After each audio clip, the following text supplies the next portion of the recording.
Thank you, Joe. Appreciate it. I have really enjoyed being here and seeing the heart and passion for those that are excited about Jesus' return to Jerusalem. And like I said yesterday, we're such a small group. Amazing, isn't it? Just amazing. The largest Christian nation in the world, as far as we know. China might be catching up with us. But the fact that we are a very small percentage of the church that fully understands that from Genesis to Revelation is the inerrant Word of God. This is God's handbook. This is His roadmap.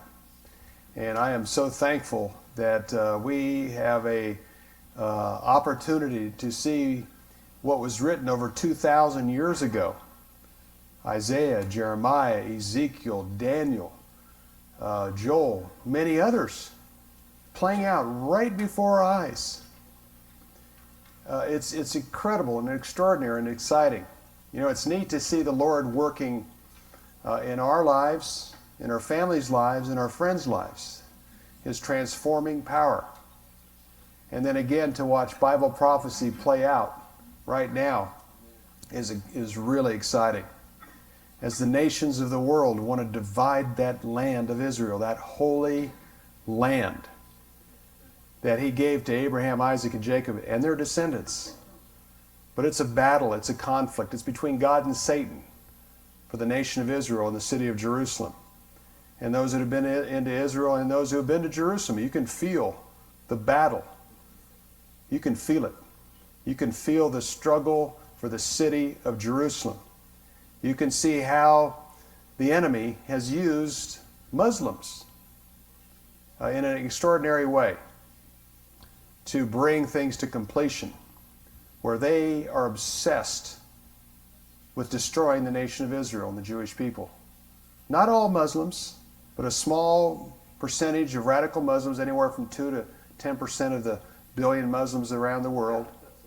You hear 2%, that's 20 million. You hear 10%, that's 100 million. Whatever, the numbers are pretty significant. You could take it down to 0.5%. That's still 10 to 15 million. But what's also exciting is God is reaching them too. He is reaching them through dreams. He is appearing in front of them. He's appearing in their dreams. He's appearing to Muslims. And that's in many ways the best way to reach a Muslim is through these dreams that Christ personally presents Himself to them and they come to Christ. We're seeing this young man right now, the Son of Hamas. His father was one of the guys that originated Hamas, who courageously has come out over the last couple weeks about his long-term relationship with the Shin Bet, the Israeli security, how he would give them a tip-off on terror bombings, terror events, and even through his contacts in the Shin Bet were able to keep his father from being assassinated or knocked off himself as the head of Hamas, and he's still in prison to this day. But this young man has talked about the Quran. He said that the God of the Quran is a terrorist. And he is talking so directly and so boldly as a new Christian, as a believer in Christ, a Muslim whose father helped start Hamas. He's been on CNN and BBC and on major networks around the world talking about the love that Jesus has for him. Even when he smiled, you could see the pressure and the intensity of being someone that had followed Allah all his young life to someone that had experienced a personal, intimate relationship with our Savior, Jesus Christ. He's lit up, his whole face lit up, and there was light. But this young man needs our prayers because no one that I have seen has been as bold about the teachings of the Quran, the risks of the Quran, especially by a former Muslim, than this young man. And this book, The Son of Hamas, I read some reviews the other night on Amazon, and everybody that reads it can't put it down. They read it till they finish it, talking about his life as a son of Hamas, and then being an intel person that worked for the Shin Bet. They would advise the Shin Bet of terror events and saved friends and saved family and saved others, both Palestinians and Israelis' lives because of his courageous working with the Israeli intelligence.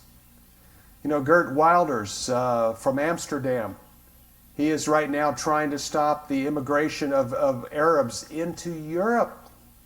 He's aware of the challenges in his own country of Amsterdam. He's under constant security and surveillance, and he boldly, with courage, talks about the risks of radicalized Islam moving into Europe and the effect that it's having on Britain and France.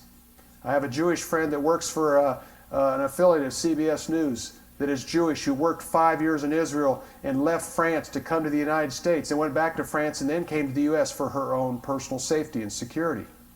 She's working in the U.S. now, and Jews are leaving France, Jews are leaving London, Jews are leaving Britain, Jews are leaving parts of Europe, going back to the land of Israel because of their concern about the anti-Semitism. Switzerland, other countries, the anti-Semitism is developing and increasing. And this is the most amazing time in the history of the world. We've never seen anything like this. And today, Israel has more Jews than any other nation in the world. That includes the United States. Right now, the Jews continue to be comfortable here in the United States. You know, there's different beliefs and teachings on the tribulation positions, pre-trib, pre-wrath. But I can tell you one thing. The Jews have a very good relationship with the Christians today. It's getting stronger and stronger. They're looking to us as an ally. But they're comfortable here and they're not going back to Israel. There's a few that take Aliyah from the U.S., but a lot of them are still staying here. But if the pre-trib rapture position is correct and all of a sudden the people that they stand with and are trust and have a good relationship with, all of a sudden the fact that they're gone, they're going to get out of here really quick. Because it won't be a good place for them to be here in the United States. And I also believe that the part of the church that believes there's no biblical significance to the nation of Israel will have another chance to commit their lives to Jesus Christ through a born-again experience. Not a belief, not a convinced, not a conforming, but a converted, transformed Christian. Because a lot of these people, if you have the Spirit of God, the Spirit of truth living in you, you know the truth, and you know the significance of Israel, and you know that the Scriptures, the inerrant Word of God. You aren't going to cut and paste the Scriptures.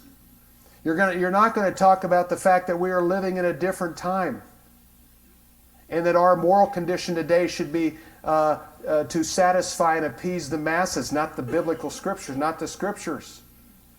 The other part of the church doesn't have the fear of God that we have. The other part of the church doesn't believe that the judgment will fall on the nations of the world. They don't believe that God will judge the world. I remember a few years ago, December 2004, a friend at the Washington Post, a Jewish fellow, had this guy that was writing an article about the tsunami of 2004 and if God was involved in that tsunami.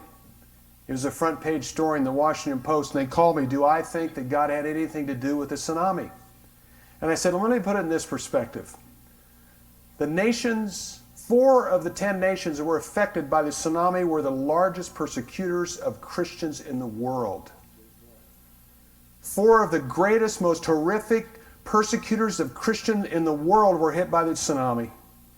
And I said that nothing happens on this planet that our God does not have control over.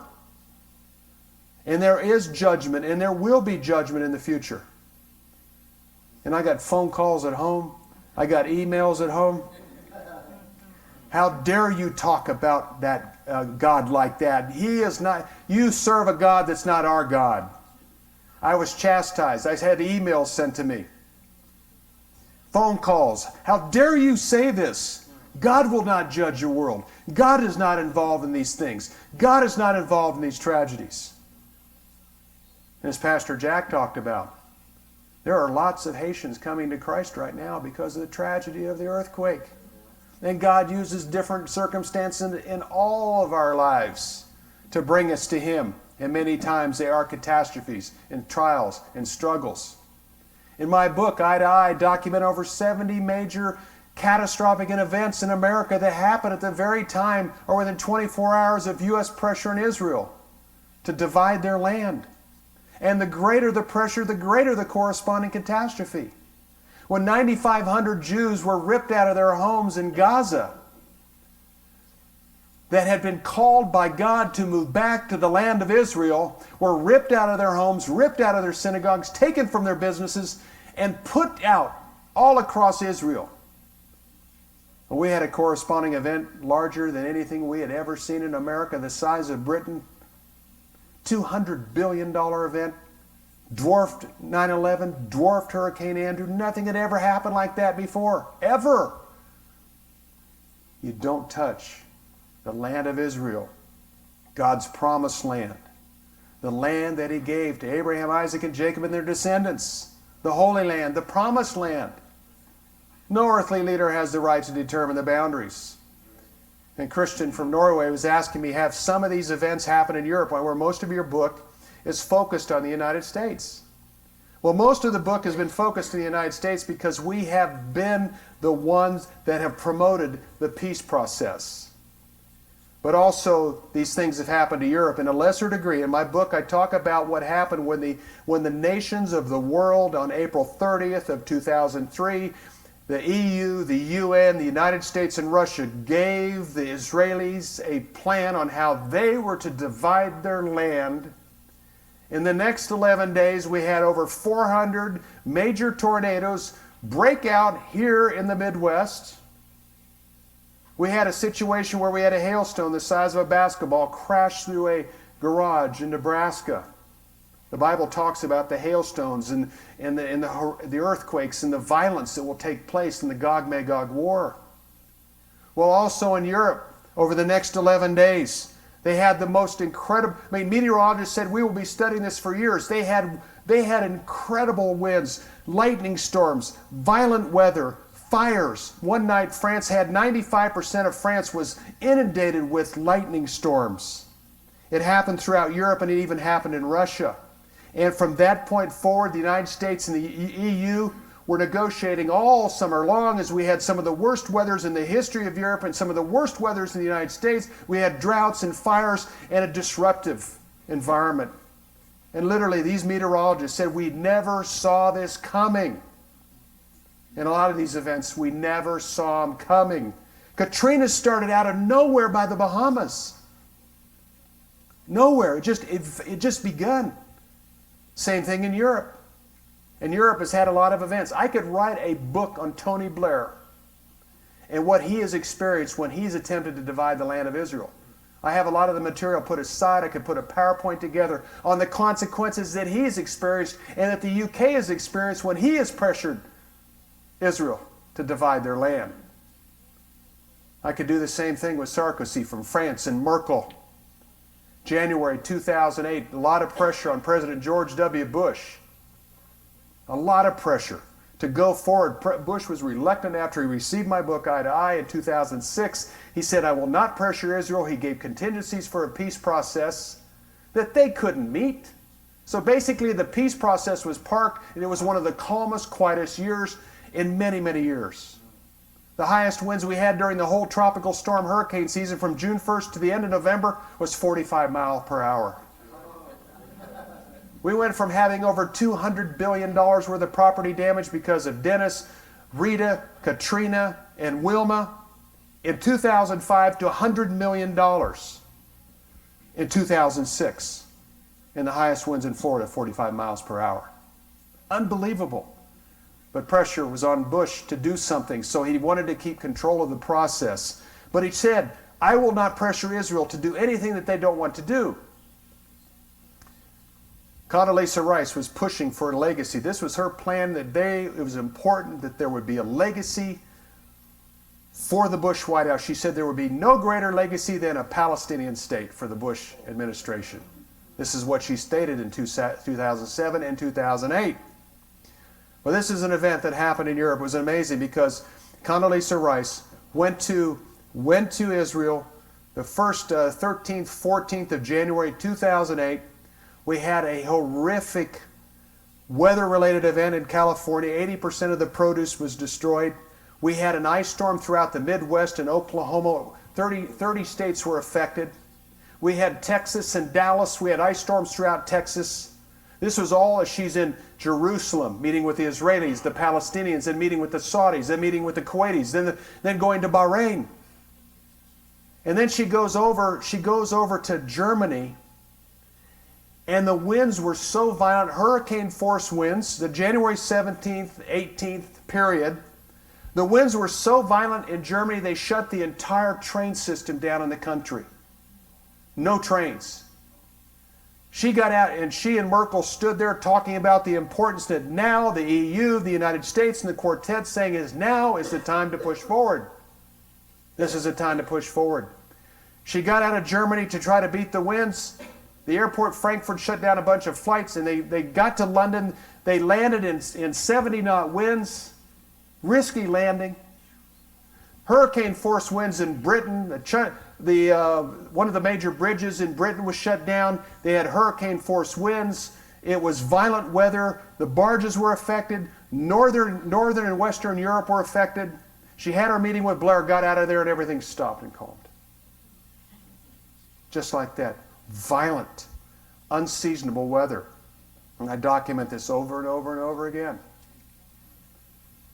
These are the times that the nations of the world want to divide the city of Jerusalem. And here's what's going on right now. Virtually every major leader in the world is calling for the city of Jerusalem to be divided between the Israelis and Palestinians. East Jerusalem as the capital of Palestine. President George W. Bush coined the word Israel and Palestine living side by side in peace and security. Two democratic states. This has become the mantra of the peace process. The EU last year finally got the approval of the Czech government, so they all have approved the EU constitution. The EU foreign ministers late last year all unanimously called on Israel to divide Jerusalem. Unanimously.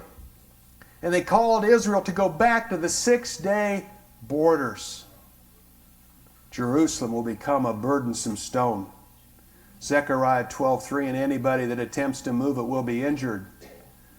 Zechariah 12:9, the nations of the world will come against Jerusalem and God will destroy them. And we've seen what's happened over the last couple of weeks.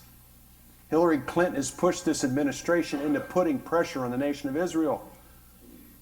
I mean, last year, when Netanyahu was at the White House to have his meeting with Obama, they talked about the settlements, but that afternoon is when Clinton laid it down saying all settlements must be frozen. And even the diplomats in Washington said that was a big mistake. But that was Hillary Clinton and this desire for control to force Israel. She'd seen her husband work over and over again. Arafat was the most frequent visitor to the Clinton White House of all world leaders. Netanyahu got in the way of the Clintons bringing a peace deal.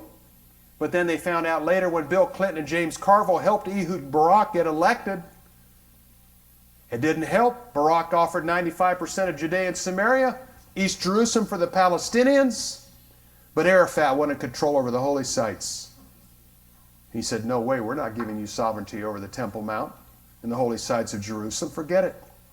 Barak offered Syria everything they wanted in the Golan Heights, up to 100 meters on the eastern shore of the Sea of Galilee.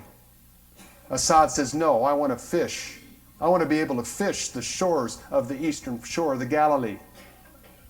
Assad has a heart attack shortly thereafter, and no land was given up. And then last year, the Council on Foreign Relations, the CFR.org. This is the U.S. think tank. The Council on Foreign Relations has about 3,000 members worldwide, mostly Americans. These are the political so-called geniuses of our country. We have congressmen, we have senators. Most of our Secretary of States have been CFR members. Dick Cheney, Colin Powell, Condoleezza Rice, CFR members. You can go onto their website. Everything is out there. You know, the CFRs had this clandestine and covert reputation for all of these years as the ones that dictate U.S. foreign policy. Well, yeah, that's true. I won't go the covert way. You could go in there and read it.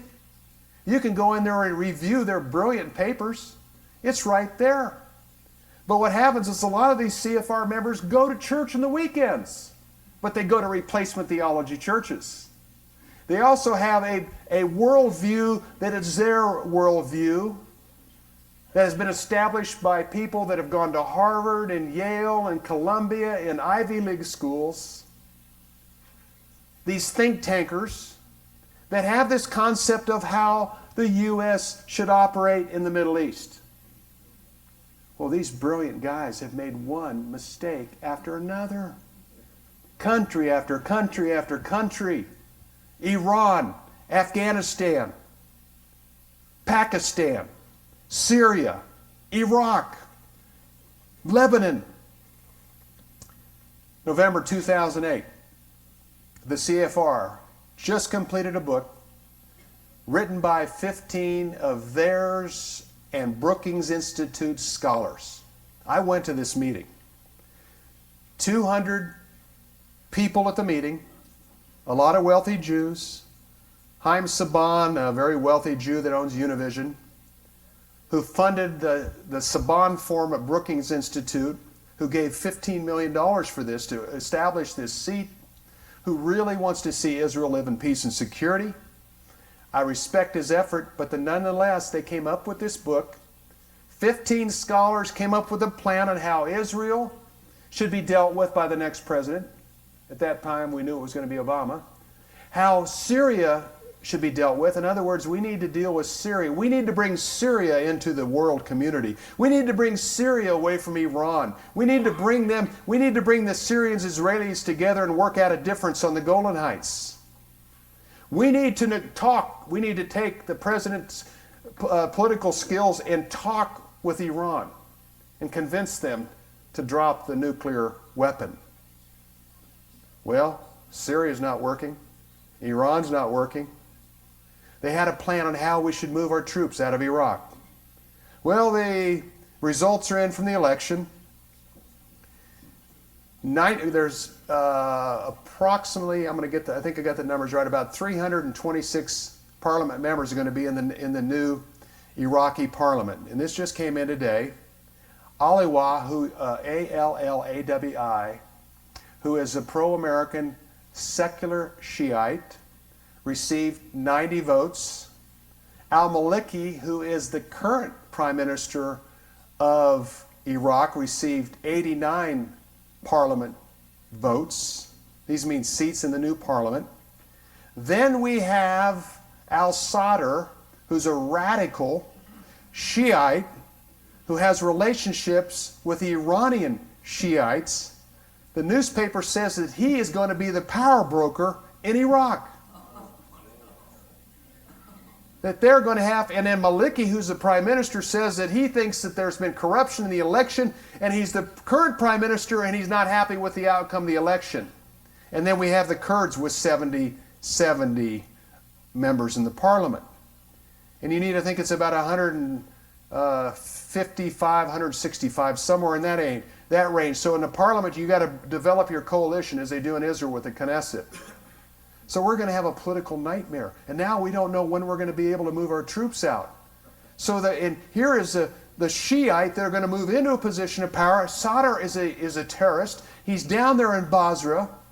And they have the oil, and the Kurds have the oils, and the Sunnis, who are part of Saddam Hussein, are happy with the secular Shiite that's been the leading vote getter.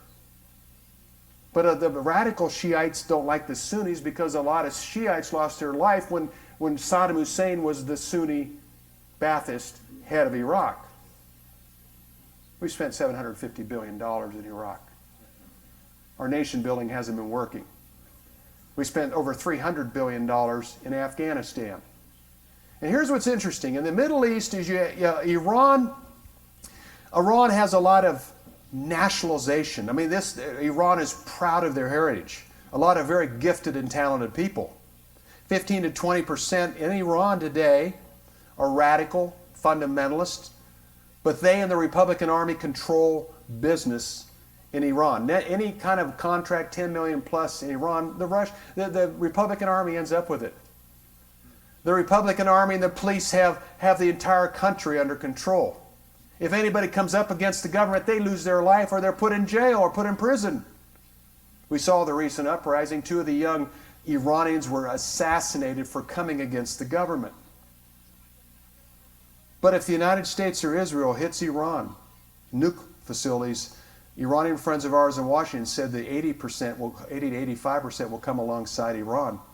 How dare they hit us? There's nationalism. There's a pride in that country. In a lot of ways, Ahmadinejad would like to see the United States, or especially Israel, hit them. They'll put them back in place in 2 to 3 years. But nonetheless, that will bring the country together. And even right now, the international community is talking about sanctions. But Russia and China won't allow any meaningful sanctions. And the United States, even this week, the Obama administration has decided to back off the sanctions. We don't want to be too harsh. We don't want to affect the Iranian people. Well, none of us do. But if you don't affect the Iranian people, then there are not going to be any meaningful sanctions. And I've said all along that Iran is going to continue to negotiate till they have finished developing their nuclear weapon. And then they won't have to. Everything will fall into place. But Iran, the people have pride in Iran of the country. Iranians are proud people. In Iraq, you have the Shia versus the Sunnis versus the Kurds. There's no Iraqi nationalism. It's Shia, Kurd, or Sunni. Afghanistan, it's even worse. It's city by city. This terror group versus that terror group versus this terror group. This terror group has more power in this city, so we'll go to this city. See what happens, the United States goes in there, pays the poppy farmers to quit growing. About 80% of Afghans' gross domestic product is poppies, heroin poppies. So the United States went in there and paid these farmers a lot of money not to grow the poppies, so what happened? They killed the farmers. And now what's happening right now, we're trying to find allies in city after city in Afghanistan to fight the Taliban. But the problem, what happened in Iraq, in one of our areas in Fallujah in Iraq, we had the surge worked. But when the American covering moved out, the guys that were with the Americans got killed in Fallujah. And that's what the Afghans are worried about. You know, gosh, we would prefer siding with the United States, but how long is the United States going to be around? And after we use the U.S. cover, we're going to be exposed or we're going to get knocked off. Welcome to the Middle East. Pakistan, we give Pakistan $5 billion. $5 billion during George W. Bush's time in office. That was supposed to go to the Pakistani military to withstand and to fight Al-Qaeda and Taliban. Problem is only $500 million of that got to the military. $4.5 billion got to basically pay people off. Pakistanis, Taliban, Pakistanis, Al-Qaeda. That's why Musharraf lasted as president as long as he did. And then the Bush administration had the plan is we're going to democratize Pakistan. They talked to Musharraf to allow Benazir Bhutto to move back into the country, to come back in to be they're going to have a prime minister-president relationship. It was going to be Musharraf and Bhutto. They were going to run the country. Well, Bhutto got assassinated. And then Musharraf lost power. And Bhutto's husband, who had a corrupt background, who basically had fled Pakistan because they wanted to put him in prison, is now the prime minister. And he's hanging in by a thread. And now they have such incredible corruption. Over 3,000 people in the government associated with the government are going to be brought to court here soon in Pakistan. Pakistan has been basically going to war with Al-Qaeda and Taliban to show that they're serious about terror, but at the same time, this is just, in a lot of ways, people believe it's superficial. It's only for a short period of time. And then the Taliban is going in and out of Pakistan into Afghanistan to fight American troops and then back into Pakistan. The largest, most sophisticated terror camps in the world are in Pakistan, and Pakistan has 100 nuclear weapons. I think our think tankers have missed the story. I think they haven't come up with a conclusion. These guys are white shirt guys with ties and three-piece suits and two-piece suits sitting in Washington, D.C. saying this is the way the Middle East is going to work. I remember the night the CFR plan was delivered, Let me put it this way. 200 people there. The speakers were George W. Bush, Bill Clinton, Tony Blair, Henry Kissinger. Pretty influential group. And here's the plan we're giving to the new administration. This is how you're supposed to do it. And I wanted at that time to write a counter to every single chapter. The Lord had me doing some other things, but I could have literally countered every single chapter biblically and proved it wrong. Even my friends, a couple friends that work for Middle Eastern news services, one lady with the Arab News, whose family lives in Basra, who's a very nice person, laughed when the plan was given. They said they just don't get it. And my other friend who works for a State Department funded TV network that opposes Al Jazeera in the Middle East said the same thing. I don't believe it. I don't believe it. They always come up with these plans. They think they understand the Middle East. They think, we are amazed. These are the people that run our country. And the world leaders are looking at Israel. If Israel would just cooperate, we would have Middle East peace. Ban Ki-moon, King Abdullah, if they would just work out their differences, we'd have peace in the Middle East. Go give me a break. Look at country after country. Muslim fighting Muslim. This is our U.S. foreign policy. Muslim fighting Muslim, country after country. Yeah, we got Muslim problems in America. Europe has an enormous Muslim problem. Barack Obama on June 1st last year, and I'm going to start moving a little bit into some of the things that have been happening here domestically to kind of give you an overall picture. But that's pretty much about what's happening in Israel and the Middle East. I covered that yesterday and tonight. Oh yeah, one other thing I think is very important is Russia. Russia has worked out their differences with Turkey. There were some problems with the military because of duplication of equipment, but they have worked out their differences. Russia was interpreting Israeli cell phone conversations with their families, finding out where the Israeli troops were headed, turning that into Arabic and advising Hezbollah where the Israeli troops were going to come in from. This was the Russians. The Russians are building a port right now in Tartus, Syria. They're also going to be building a port in Libya and Yemen. They have also, Putin said the other day with Hillary Clinton in Moscow, that they are committed to seeing the Bushehr nuclear reactor finished by June, that they are going to get it done as soon as possible. As Hillary Clinton's there in Moscow meeting with the quartet. Russia is moving in place. They have worked out their differences with Turkey. They have a good relationship with Iran. They refuse any meaningful sanctions having to do with Iran. They want to supply military equipment. They are becoming a major exporter of military equipment throughout the Middle East. They're taking their position. Turkey is taking their position. They're not happy with Israel. Erdogan has met with Assad. They both bashed Israel. Erdogan met with the Prime Minister Hariri of Lebanon. They both bashed Israel. Erdogan goes over to Tehran, Iran, talks about their great relationship with Iran, the fact they want to do $12 billion worth of business in 2010. They also bashed Israel. Erdogan again today says that Jerusalem, this is a very chaotic, critical moment, that Jerusalem must be divided. Erdogan said that the holy sites where the tomb of Rachel and Abraham's descendants are buried, those are also descendants of the Arabs, so they want control of those sites. The nations are taking their place in the Middle East rapidly. And at our website, watch.org, W-A-T-C-H, watch.org, we're keeping up to date with this every single day in our news report, as I shared yesterday on Friday. It comes out every Friday. It's a summary of what happened that week. And to be quite honest, it's getting very difficult to stay up with everything, as I mentioned. It is moving quickly. I've been doing this for 14 years. I've never seen things move so fast. Okay, the United States.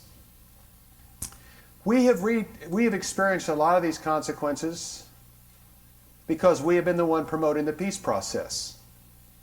We at the same time have been a great friend of Israel, and this is encouraging. Our United States military level of cooperation with the military in Israel has never been this good. This is a blessing. I was at the AIPAC meeting this week, 7,800 Jewish lobbyists and other people that come to Washington once a year to lobby Congress, to come to Washington, D.C., to stand with Israel. We had a guy do an intelligence report from Israel. He said, we've never had cooperation like we have right now.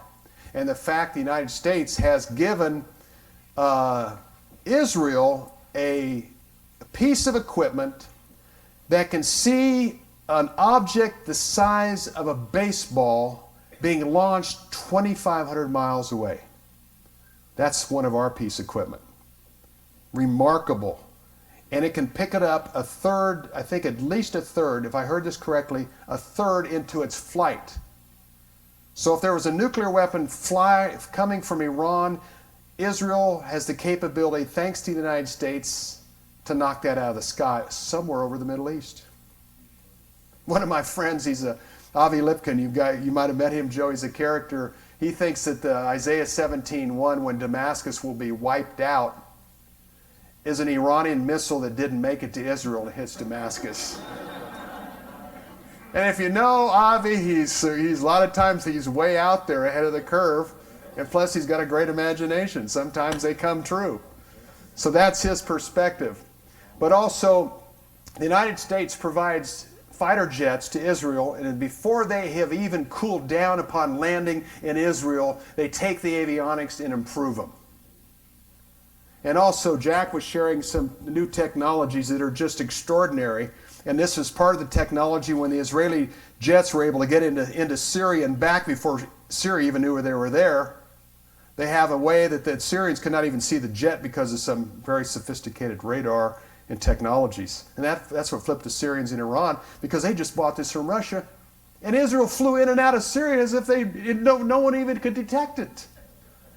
It happened so fast. And also we met with the guy that developed the Arrow, a really neat, humble man, in October of 2008. And we were talking to him and said, there's 50,000 rockets and missiles now in southern Lebanon. The UN was supposed to stop that after 2006. They were supposed to oversee that, make sure that didn't happen. 50,000 rockets and missiles right now in southern Lebanon. Can you stop the most advanced Scuds coming in from Syria and the rockets and missiles coming in from Lebanon and anything that Iran might throw at you at the same time? I mean, this is like what a challenge. He goes, absolutely. We go, absolutely. He was so matter of fact, oh, absolutely. They've got a golden dome, or they have an iron dome that they've put in place right now to protect against rocket fire, short-range rocket. They have some stuff that we couldn't even comprehend and probably no one on the planet knows exists, but God has given this technology to protect them.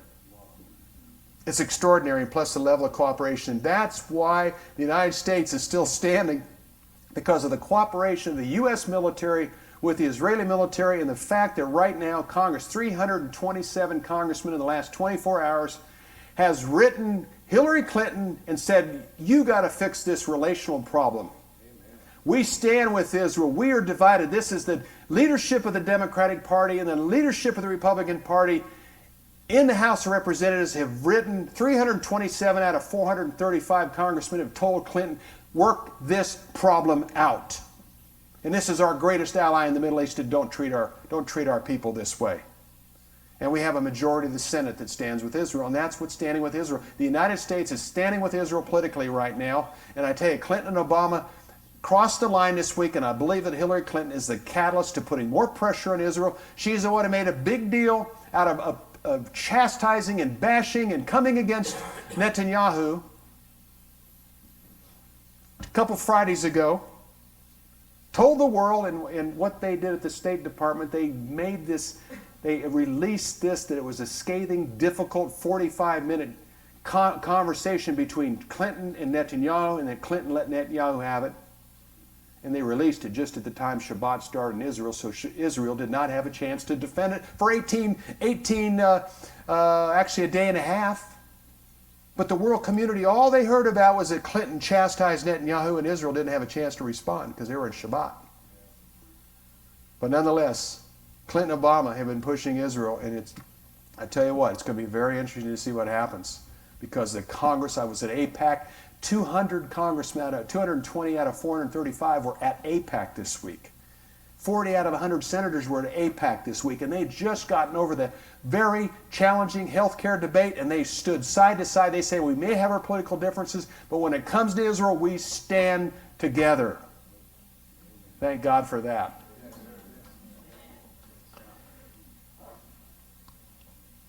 Right after, or right at the time, Barack Obama was being sworn in as the new President of the United States. And I might say that the Chief Justice made a mistake in the oath. It was an error. It made a mistake, and they said the next day, we need to do this again, and we need to do it correctly. Obama had his hand in the Bible during the inauguration, swearing in. But the second one he didn't. It was in the Oval Office. His wife wasn't there. Usually the wife's there and holds the Bible, and the president-elect puts his hand in the Bible onto his particular scripture of choice. But this time he was sworn in, no hand in the Bible, and everything went fine. But the day of the inauguration, January 20th, 2010, or 2009, as he's being sworn in, the White House is putting up the Obama agenda on the White House website.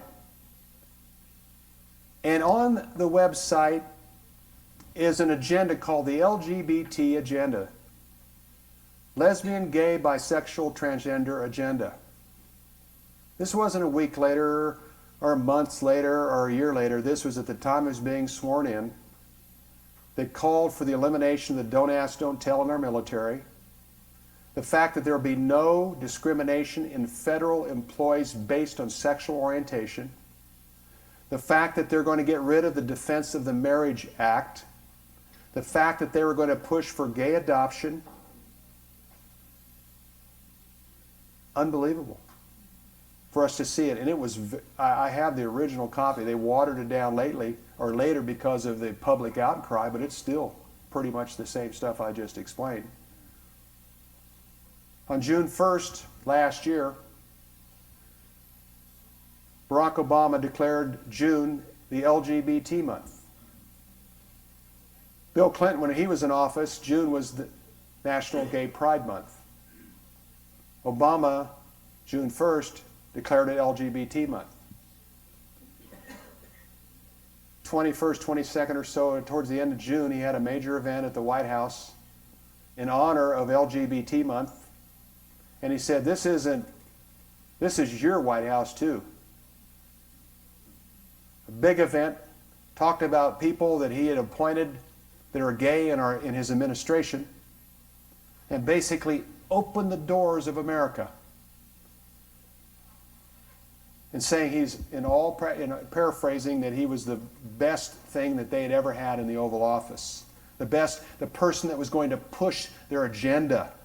Talked about dignity. Lesbian, bisexual, transgender. Lesbian, gay, bisexual, transgender. That's the LGBT thing. The president of our country swinging open the door to an immoral agenda that opposes the scriptures. 72 hours later, he is in Cairo, Egypt, giving an address to the international community. A major address primarily to the Muslim community. It was televised throughout the Middle East by Al Jazeera TV, Al Arabiya, the major networks throughout the Middle East. He talked about the fact that Thomas Jefferson had the Quran in his personal library as an honor to the Quran. Thomas Jefferson had the Quran in his library because he was trying to figure these people out.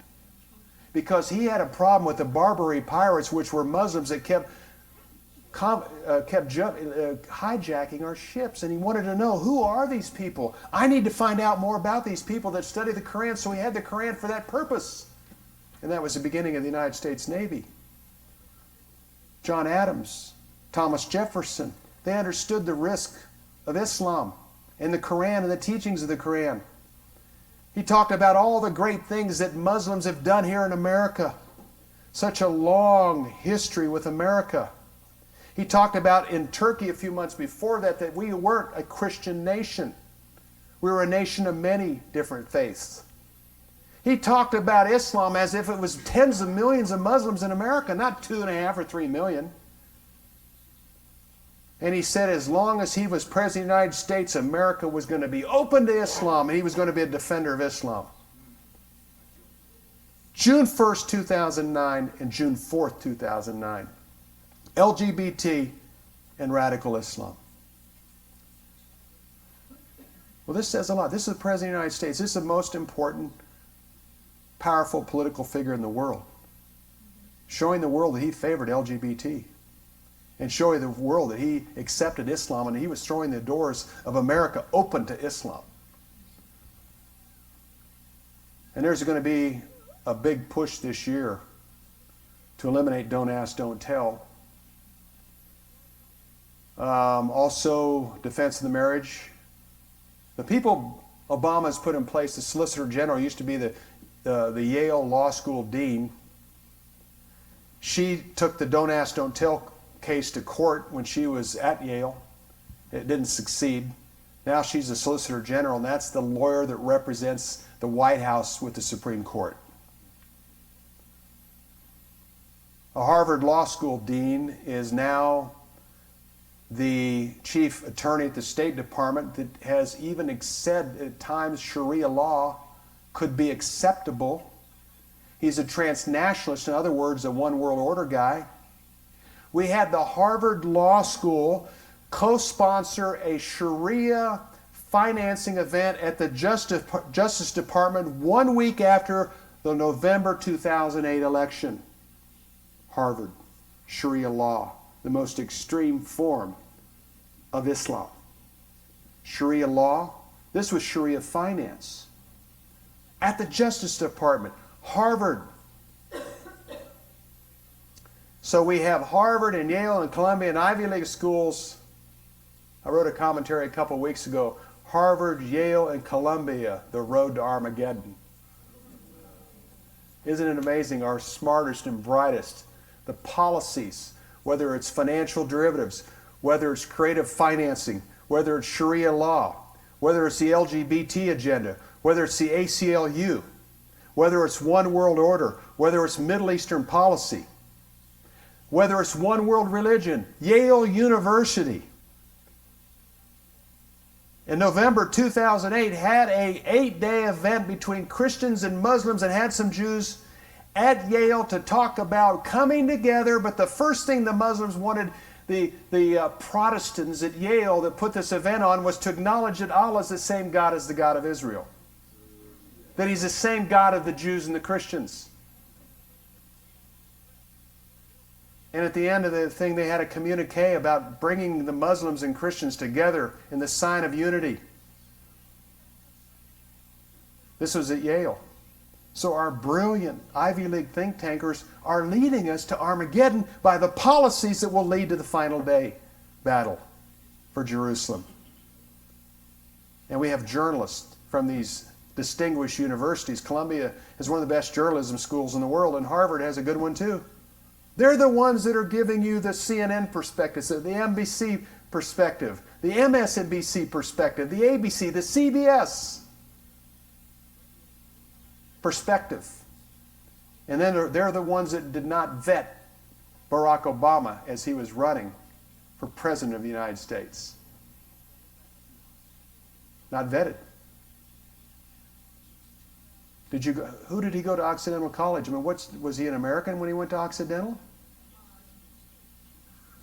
Who funded his Occidental education? Who funded his Columbia University education? What about his dissertations? What about his documentation? What about his grades? We know everything about Bush's grades. We know about Clinton's grades. We know where he went to school. We know about his dissertations. Who funded his Harvard Law School? Was it the Arab oil interests that we've heard about? We've had a lawyer out of a black lawyer out of Harlem that says it was the Saudi money that put him through Harvard Law School. So Occidental, we don't know anything. We don't know anything about Columbia. We don't know anything about Harvard. We don't know how he got into Pakistan at 1819 when Americans couldn't get into Pakistan. People say, well, we've got a short-term birth certificate, but we don't have a long form. Would you provide us a long form? Cost 10, 20 bucks. No, you'd rather spend $1.6 million and use 34 Justice Department attorneys to keep that from being given. For whatever reason, I won't go there. But anyhow, isn't that suspect? Spend $10, $20 to save $1.6 million. But of course, he works for the government now. They have a different pay scale. But I think more than anything else is the fact that we're seeing a federal government takeover. The United States has been successful because small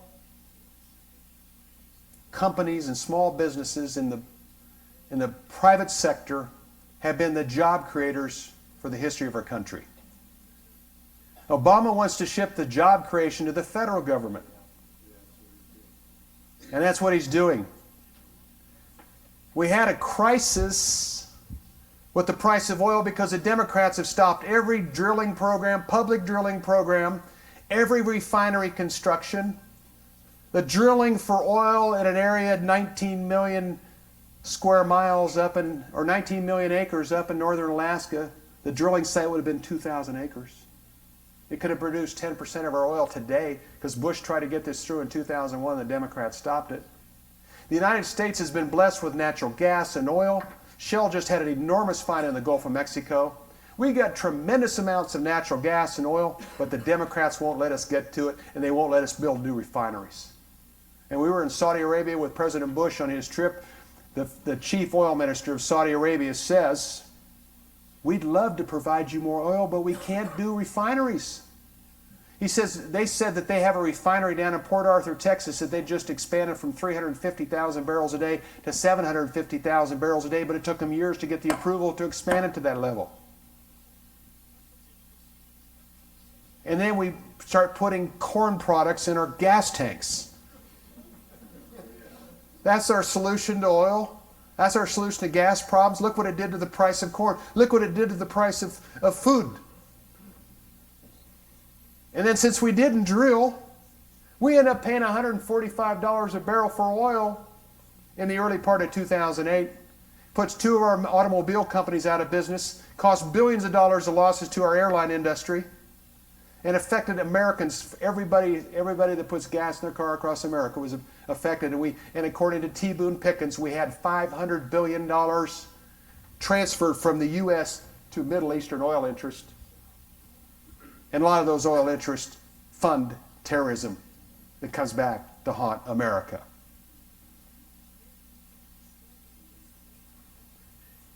Now we have a federal takeover of 1/6 of our economy.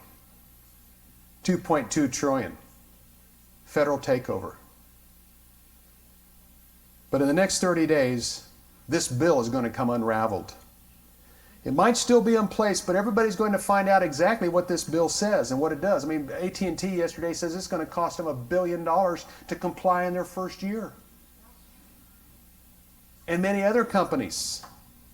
But what happens in Congress is every major problem facing America today, whether it's financial, whether it's oil and gas, whether it's education, whether it's Middle Eastern policy, started in Capitol Hill, at the White House, or at the State Department, or in conjunction. And when they do something, it produces unintended consequences. And then they go in and fix it and produce even more unintended consequences. And today, we're looking at the end of this year having a $14.3 trillion federal deficit, which is right at that 90% of our gross domestic product, which is a danger zone for America. When a nation has their federal public debt that high, it's going to affect the bond ratings, which at some point we're going to have to pay more interest in order to attract these foreign purchasers of our treasuries. China right now has over $900 billion. They did sell $50 billion last month. That got a few people nervous. China has $2.3 trillion in foreign reserves. They in Japan have a tremendous amount of our treasuries. The Saudis have, Saudi Arabia has maybe 900 billion in their sovereign fund. Emirates anywhere from 3 to 700 billion. Kuwait 300 billion. Norway, Christian said 300 billion. There's a tremendous amount of money out there, but it's not in our pocket, and we have a foreign deficit of 2 to 3 to 400 billion a year. In other words, we're buying more foreign products than we're selling. So you see how everything is coming to an end. Everything, our actions have consequences, whether it's our personal life, our national life, our country's life. But the thing is, a lot of people are angry right now in America. They're not happy about this. They're not happy about this irresponsibility. They're not happy about the fact that Congress has tried to skirt the Constitution. They're not happy about the fact that Obama selected all these czars to circumvent the Constitution. But the health care is going to be extremely interesting, because we're going to start unraveling this thing and start determining where the unintended consequences. And the Republicans right now are determined to repeal it. They don't have enough votes in the Senate or the House. And it was a close vote in the House. They've used buy-offs this, and we'll give this congressman this, and that congressman that, and we'll help this congressman get this. So all of this is going to start. That's one great thing about our Lord. He allows it all to surface. And at some point it's going to surface. But we're living in a time that U.S. fiscal policy is leading to one world order, like I shared yesterday. Our U.S. fiscal policy is going to make us accountable to the international community. The Obama administration, along with the help of Al Gore, the climate czar, wonder where he's been wintering during this very cold, snowy winter, are going to try to push the carbon thing right now. Thank God the Lord gave us a tremendous amount of snow, some extremely cold weather, and a lot of people here and in Europe right now are wondering if this is even a problem as they freeze in their homes. And thanks to some emails that were released right before the Copenhagen conference, the thing they put in place didn't have the teeth that they wanted. And isn't it interesting that Obama and Pelosi and 20 congressmen had to leave before the conference was over so they could get into Washington, D.C. before a 19-inch blizzard hit D.C. And the next major storm we had canceled a major global warming conference in Congress.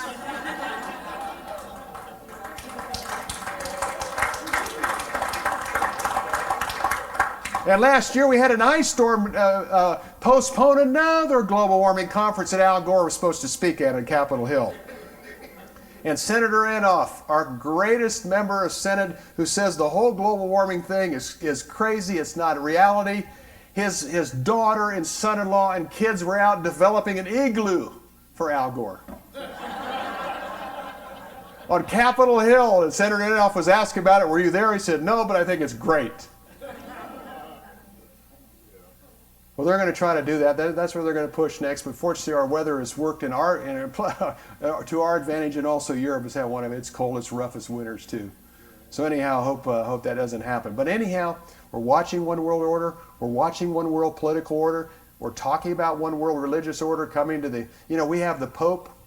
When he had the meeting with Obama last year, he gave the Vatican's plan to Obama that calls for the world political leaders to be the leadership of the world, and that they should become stronger and have more influence and more power in the world. This is the Vatican. Vatican's problems always seem to surface about that time when they do stuff like that, or when they put on a peace conference. I remember that happened a couple of years ago in Assisi, Italy, in January of 2002, when the Pope put on this big worldwide conference of people from all these different religions, and there were some really wild ones out there. Hindus, Buddhists, a bunch of African religions. They brought them all into Assisi, Italy. They took down the crosses. They took down all the church paraphernalia to make everybody feel comfortable. And then a major sex scandal hit the Catholic Church, and they reeled for months. And the Vatican has been pushing once again.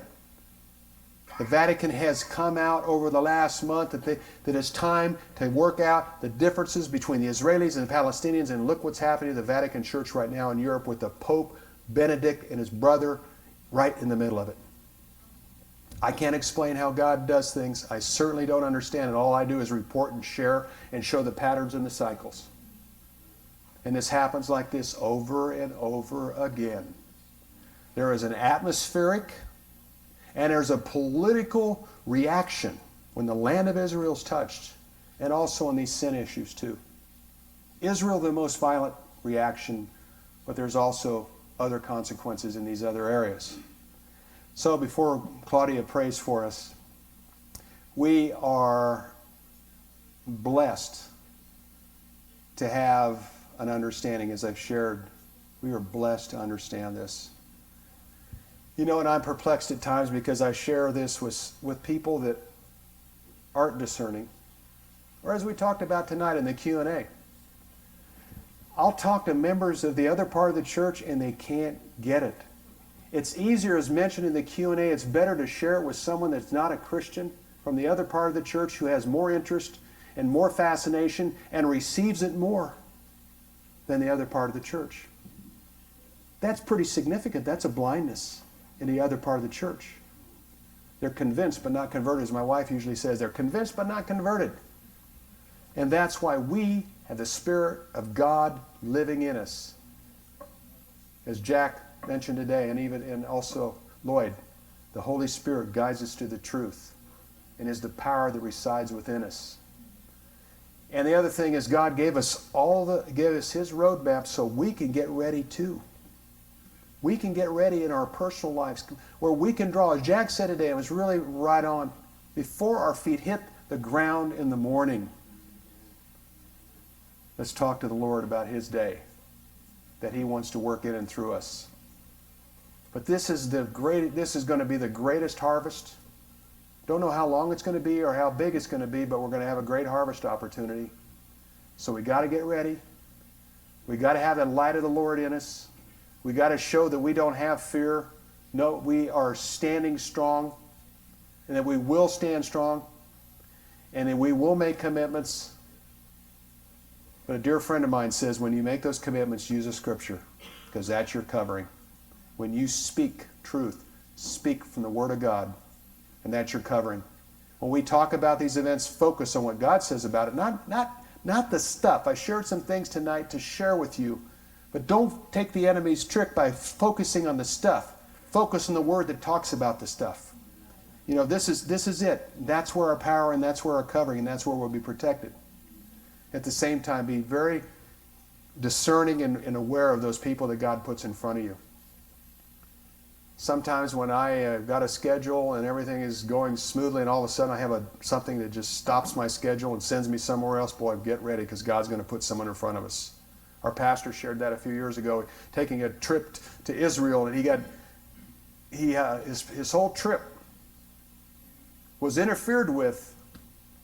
What it looked like interference, but it was all about one soul in Cairo, Egypt, that God wanted to hear the gospel.